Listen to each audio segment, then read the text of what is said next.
So 2020 was a crazy year, but some good came out of it because more working class people hit the stock market than ever before, right? Thanks to Robinhood, it gave us the accessibility of being inside the market within the fingertips of our phones, right? So we would jump on CNBC and on our phones, and we'd listen to the news, listen to Facebook, Twitter, and we'd buy the news and we'd buy the rumors, right? And we didn't take it, and we fell for every smoke screen out there, every retail indicator, and this led to a lot of us blowing out of our accounts, right? And going broke and throwing our money away, right? And we let the rich get richer and the poor got poorer, right? And this is because we didn't take the time to learn our profession as traders. We didn't learn, how price moves in the model and, all that. Then came along our knight in shining armor, our hero that we needed but didn't deserve, right? JJ Gorilla. And he taught us the wholesale business model, which is to provide liquidity. They sell to us retail as a necessity of a business function, right?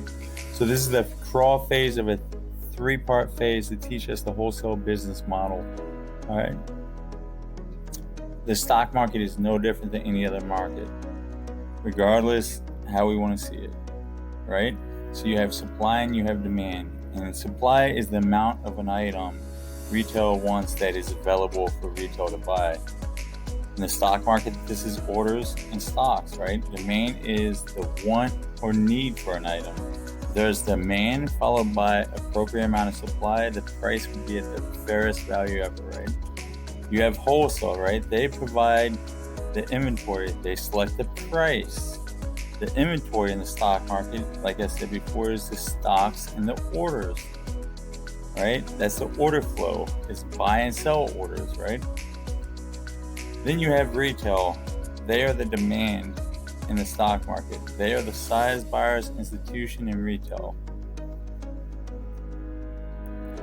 So now let's talk about if there is too much supply and not enough demand, price will now go down, right? So there's too much inventory out there and there's not enough demand. Now that wholesale element will have to bring the price down.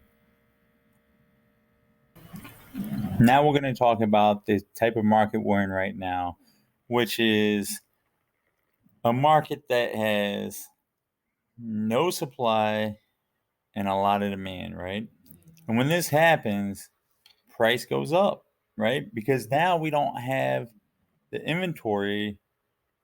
Only a select amount of people have the inventory that they want to sell, and they can charge whatever price they want for it, right? And this confuses a lot of people in the stock market. So remember, if there is not a lot of supply but a demand for it, price is going to increase. Think of it like the iPhone or the new Xbox that came out.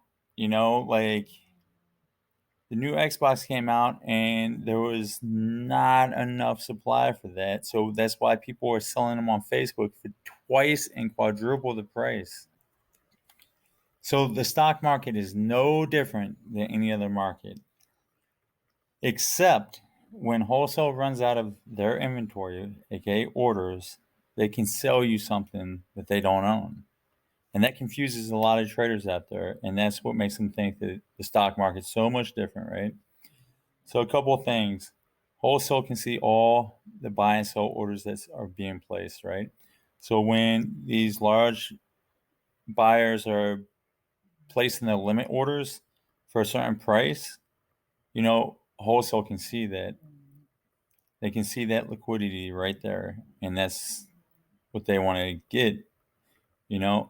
Order flow, right? Not many people know about order flow, but those are the buy orders and the sell orders that flow into and out of the market every second, right? And order flow, those buy and sell orders, are created and provided to retail, institutional banks, and size traders, which are like prop firms and hedge funds. And it's provided to them by wholesale, right? There's a myth out there, right, that wholesale tries to crash the market. Wholesale does not build positions to crash the market. Now they will short to retail, selling orders they don't own, right, to fulfill a business objective. Then they have to buy those orders back cheaper to make the profit, right? Hedge funds, prop firms, and other traders who bet on where the market is going, they're the ones that build the short positions. All right, so this was a crawl phase. We're going to move forward into the walk phase. Hopefully this built you guys like a familiarization of the business model of wholesale, and it's just going to get more and more advanced as we go forward into the walk and run phase. All right, guys, later.